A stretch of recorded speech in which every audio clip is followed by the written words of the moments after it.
Hey everyone, I'm Koala from Chengdu, China. I am a freelance 3D artist, and I often use Blender to create stylized works. I once got second place in both Boss Fight and Kinetic Rush, and you guys might remember those two boys. Because of the time zone difference, Clinton's streams are always between 3 and 5 a.m. in Beijing time. And as a koala, I just can't skip my sleep. So I only find out the results the next morning. One blink, I'm second place. One blink, I'm second place again. One blink, I'm still koala. One blink, I'm first place. I'm so happy to get first place this time. It has really given me great encouragement. Thank you all. Next, I'll break down my work cycles, including the concept, animation, rendering, and many tips. Let's get started.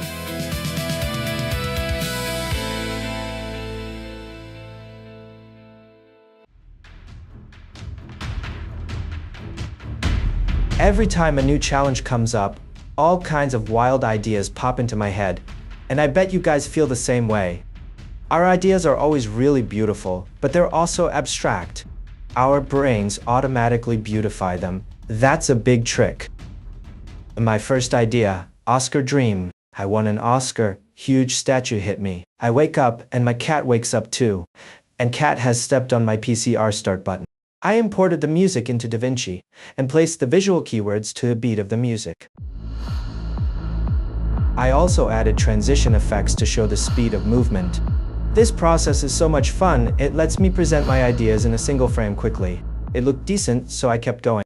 Next, I used layout to make the idea more concrete.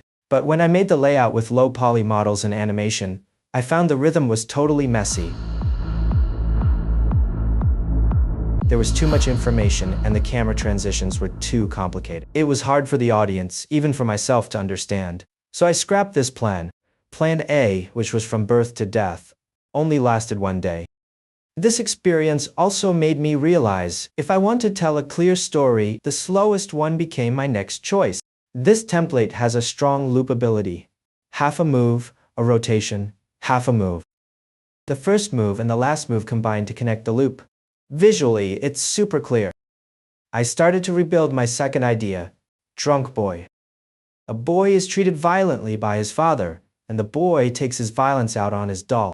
First of all, let me make this clear. I am not a victim of domestic violence. This isn't my personal experience. I'm really lucky. But when I was a kid, I did meet some kids with violent tendencies. They would use violence on other kids their age, but they're often victims of domestic violence themselves. I think you guys have seen this a lot in movies too, like New Police Story. I Saw the Devil, Natural Born Killers, etc. These ideas actually exist in our subconscious. They're just lying dormant. When I accidentally saw a father scolding his naughty child, this idea might be activated. I used words with music to test it out initially, and found this plan was much simpler and clearer. I quickly did a layout preview of this story again, and even though it was simple, it looked way better. I keep the camera rotation, but I adjusted its move direction. They would also form a montage loop. Unlike my usual creative process, I didn't prepare too many references at first. At the beginning, I probably only had these two pictures. I just needed to make a simple model of a boy and a room. Then I could fully focus on the animation. The details of the frames and the rendering style, to be honest, I didn't figure them out clearly at first. I just started doing it first, and we'll see. I can make progress while adding references. At first, the boy just endured violence and inflicted it without thinking. He had no personality, he just mechanically reacted to violence. I needed to add some dramatic elements to him. This would be like a little seasoning in this sad story, so I wouldn't feel so sad while creating it. So I added exaggerated movements and some black humor.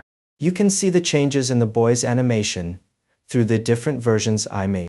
At first, the boy simply endured violence. It was really tragic.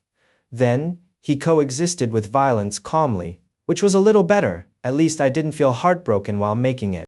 Finally, through changes in his expressions and animation, I showed his strength and resentment as he endured violence. Violence didn't break him, he even bounced back with great strength.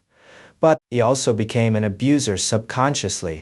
These little designs are just my personal preferences and choices, but the core theme of the story has never changed from start to finish. That is, violence hurts and spreads to others, especially children.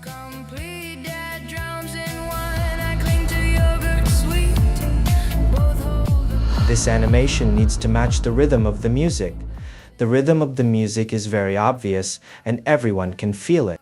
I imported the music into Blender and used markers on the timeline to remind me of when each action should happen. When I work on animation, I use a layer concept, just like when we draw in Photoshop. I had a 4/4 time signature, 120 BPM track, which gave me a total of 120 frames. So I used the in-betweening technique to arrange the timing layers of the actions. First, I split the 120 frames in half, creating 3 main rhythm points in the animation. The first half of the third point and the second half of the first point form a whole, creating a complete loop point. I placed all the most important actions on these 3 main points in the first layer. On the first half point, I added powerful animations: the camera cut in, the door opening, the follow-through of the attack, and the boy flying into the frame. On the middle point, I arranged the camera rotating into position, the boy landing, him opening the TV with a bottle cap, and the changes in light and shadow. On the second half point, the boy jumps to prepare, with the wind-up for attacking the koala.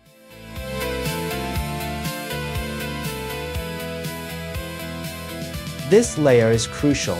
It determines the completeness of the story.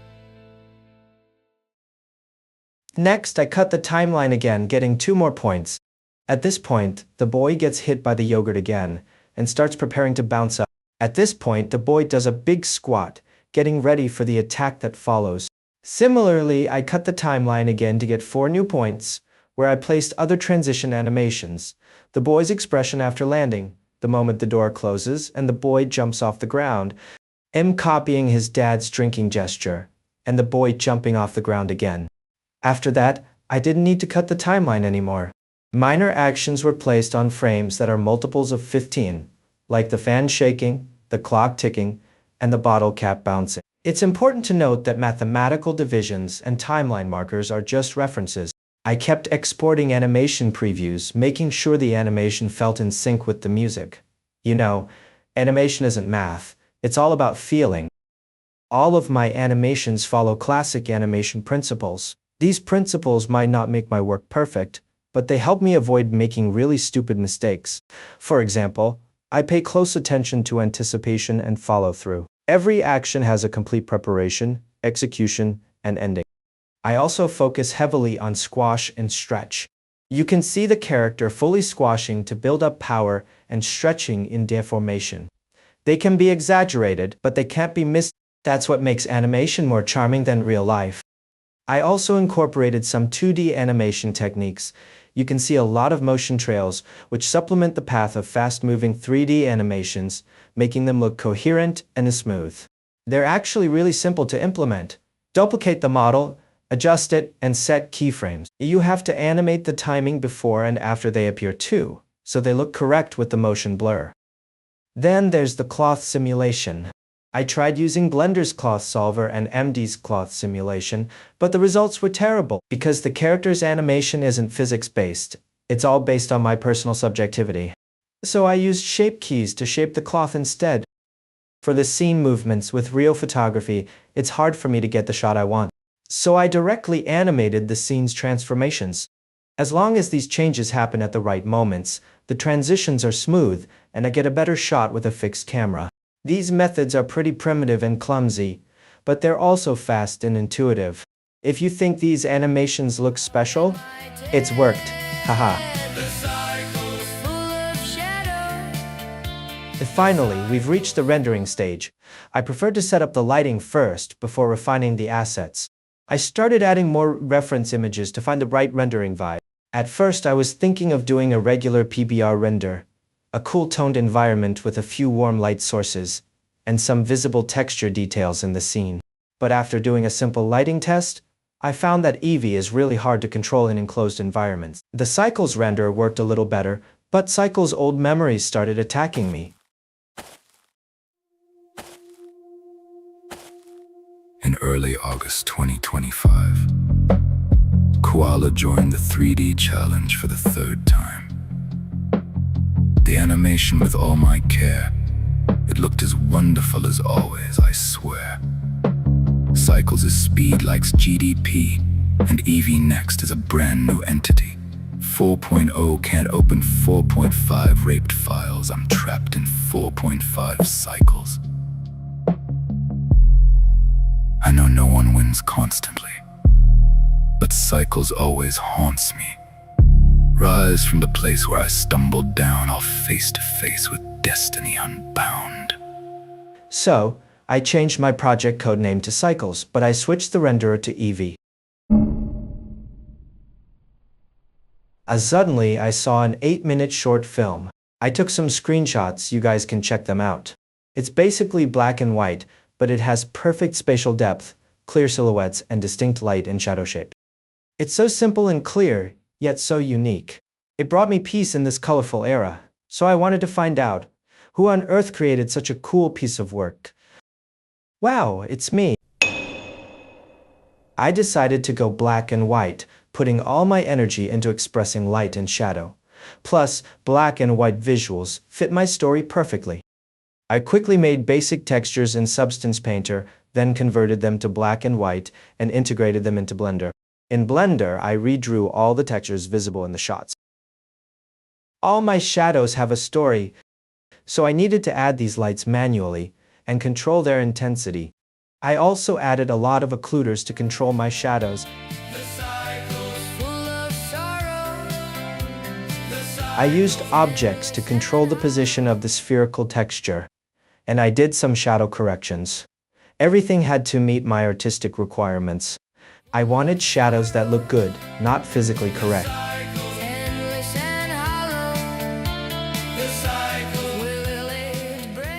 I made a node group to control depth, which can control all my materials at the same time. It's simple. Just extract the distance between the objects in the camera and use it for color blending and overlay. This way, I can accurately control the black and white tones in an enclosed space. I also added a camera distortion effect, kind of like a fisheye lens. It makes my space look more exaggerated and gives me some beautiful curves. I love curves. Finally, I rendered 4K frames, averaging less than 5 seconds per frame. I did some post-compositing in DaVinci, tweaked the contrast and light-dark areas a bit, added a little light effect in vignetting. I also accidentally found a filter, texture enhancer. But I set its intensity to a negative value, which made my frames lose a lot of details, making it more like a black and white illustration, more like a story that happens in a dream. Isn't that exactly a dream sequence? I also added a layer of grain to make my frames more textured. Some people think my approach is risky and radical. No one submits a colorless work in a major challenge competition. Really? No one? Well, that's perfect. I'm the only one. I was exhausted. I submitted it. Art is rigorous, and I applied everything I've learned to Cycles: compositions, silhouettes, spatial depth, animation principles, and more. But art is also subjective. I can choose a vibrant and inspiring story, or a colorless and sad one. I can add details and effects to make my frames stunning and intricate, or hide details to make my frames hazy and dark. Creation is often just about a feeling. The audience and the judges have their own feelings too. If the feelings align, congratulations. If not, it doesn't matter. I can't understand or control anything outside of myself, so everything is fine. Just create. That's all. Goodbye.